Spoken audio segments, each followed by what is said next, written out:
Hello, it's Ash and welcome into this stretch after your run. So a nice post-run stretch to refresh your body, reset your body. So we're going to come onto your hands and knees and we're going to make a start straight away into our back. So press your belly to the floor and bring your chin up nice and slowly. So really get that arch in the lower back and then go chin to chest and round through your back nice and slowly. And think about pushing your belly button up to the sky. Now breathe in as you press your belly to the floor and your chin comes up. Really arch that lower back. And then breathe out as you chin onto your chest and round through your back. So just continue to go in your own inhale and exhale now. As you move through your spine in a really nice way again to start to calm your nervous system after your run. So my run this morning was a relatively moderate run. It was absolutely beautiful day. Starting to head into autumn now in the UK right now. And it was blue skies, sun. It was very fresh. It was a little bit cool, a little bit cold. But it was an absolutely stunning day. It was one of those light and fresh and good days. Those days that you have when you're like, oh, running feels good today. We don't get those all the time, so you savour them and appreciate them and be very grateful for those days that feel great. Because a lot of the days we feel average and we feel, some days, a lot of days too. So our runs don't always feel good. How was your run today?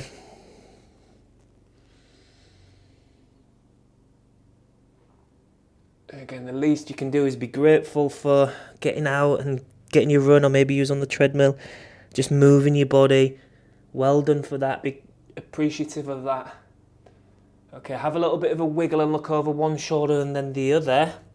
And then we're going to work into the calf muscle area now. So step the left foot back, tuck the toes under and push the heel backwards. Push into the hands to really push into that heel to find a 7.5 maybe out of 10 stretch. No more than a 7.5 out of 10 stretch. Push into the hands and then push into the heel and then push into the toes now to rock forward so it's dynamic. Nice and slow. Push into the heel, then push into the toes. So you're rocking nice and slow. Rock forwards and back. Well, now we should be feeling that in that left heel, left lower leg area, so the Achilles and the calf muscle area on the left side. We're going to feel a little bit of heat in the upper body as we push as well, as we work on the shoulders. But really getting that nice stretch into the big toe as well, maybe into the arch of the foot as the toes tuck under. It's a really important area that needs to stay elastic and supple and springy. So it's also a great area to stretch into.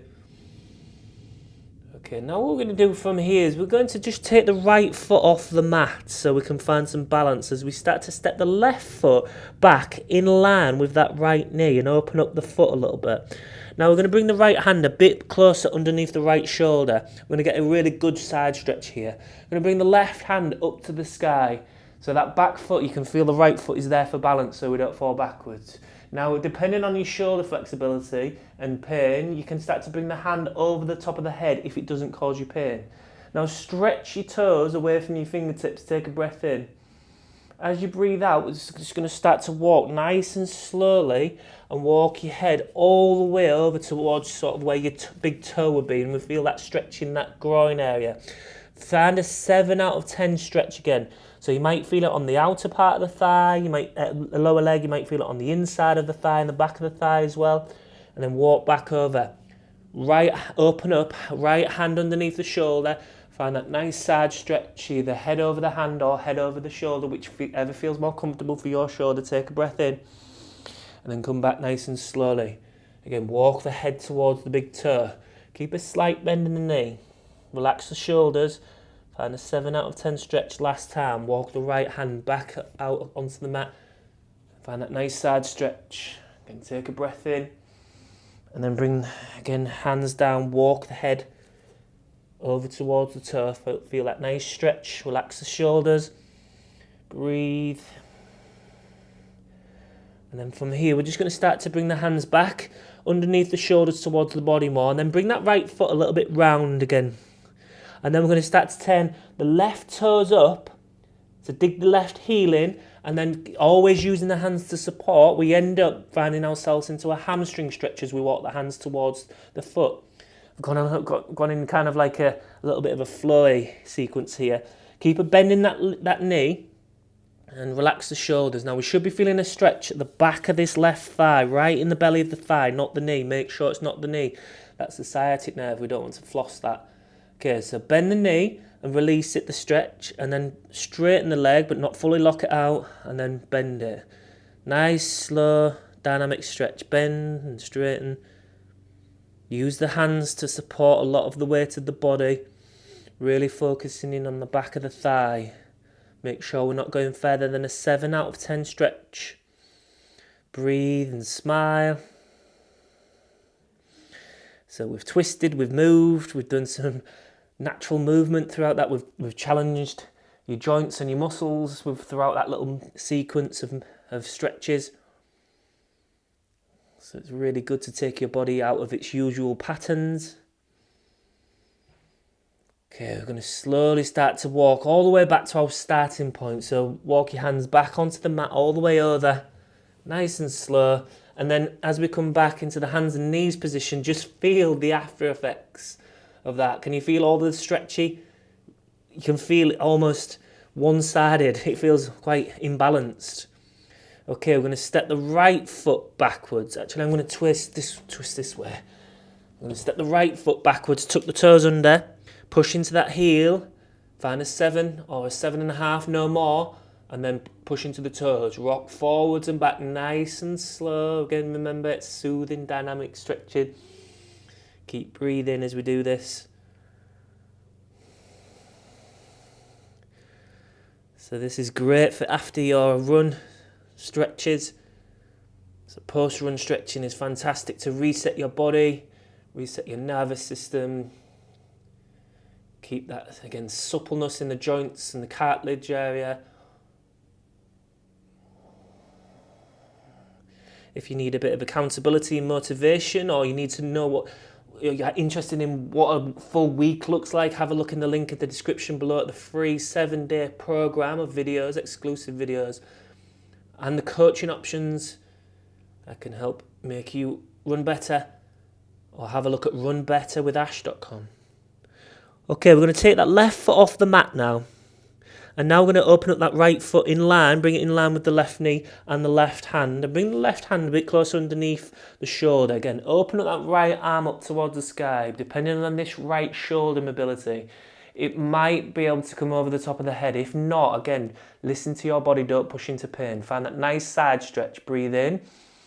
As you breathe out, hands down to the mat, and then walk your head slowly over towards the right big toe. Keep a slight bend in that knee. Now we want, again, feeling that at the back of the thigh, the inner thigh, maybe the outer part of that right lower leg. Find a 7 out of 10. Is this a 7 or are you pushing too far? Come back over into that side stretch. Left hand underneath the shoulder, right hand above the shoulder or above the head. Okay, nice stretch. Breathe in. No more than a 7 out of 10, remember. And then bring the hands down, walk your head over towards the big toe. Again, feel that nice stretch, relax the shoulders. One more into that nice side stretch. Hand underneath the shoulder. Open up the arm up to the sky or over the head. Breathe in. And then breathe out. Walk in the hands. Push the head towards the toes into that nice stretch. Keep a slight bend in the knee. Okay, and then we're going to, again, bring the hands a bit more underneath the body. Take the left foot a bit more round the back so that we can start to lift the right toes up, dig the heel in, walk the hands over towards that right foot, always on the mat, keep a bend in the knee, find a 7 out of 10 stretch, and then bend the knee more to release the 7 out of 10. Find a 7, and then release it. So again, nice, slow, soothing massage. Bending and straightening the leg, breathing as we do that. And we've gone through that sort of twisty sequence from one shape to the other, which is challenging the body in itself. It challenges the joints, the muscles. It gets us out of that, again, that usual movement pattern. We're not moving from one shape to another as we normally would. It's Something for the brain to think about. So if it did feel like a challenge, again, that's not a bad thing, that's good. It's making the brain and the body work. So nice and slow with the breathing as we come to the end. Nice stretch, hopefully, in the back of that thigh, that hamstring area. Not forcing it, remember. Be kind to your body. Okay, and then step that right foot backwards. Come onto a seated position. Let's just check in for a moment and notice how your body feels after that. Just have a little bit of a sway. Touch the bottoms of the feet together. Bring the heels in. Hands around the toes. Lift up nice and tall but not too tense. And sway to the left and the right as we feel that stretch on the inner thigh. And just check in, how does your body feel now? So fantastic work. Again, if you want to know what that free 7-day program looks like, have a look in the link in the description below or at runbetterwithash.com for more information. Well done for not skipping the stretch. Fantastic work, and I shall see you in the next video.